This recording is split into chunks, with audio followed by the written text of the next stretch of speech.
alalahanin mo. Alalahanin mo yung unang beses na pumasok ka sa youth service. Alam mo lang yung mga sandaling yun ay may naramdaman kang kakaiba, kaya kahit hindi mo man alam ang mga salita, sinubukan mo umawit.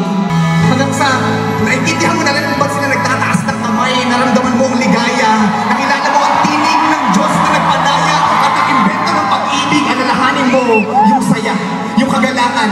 Nung mas lalo mo pang nakilala ang may likha ng kalawakan, alalahanin mo yung pagkamangha at pagkagulat sa mga katotohanan na isulat na ikaw, yung dating alipin ng tukso, yung dating bihag ng mundo, ikaw, yung dating naliligaw, yung dating walang ligayang tunay, ngayon ay isa sa 5,000 binigyan ng bagong buhay.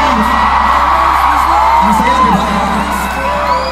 Masarap alalahanin ng mga naganap, ang ligaya at kalayaang natanggap, pero pinapaalala ko sa'yo na ang kaligayahang natamo ay hindi dapat tumigil sa'yo.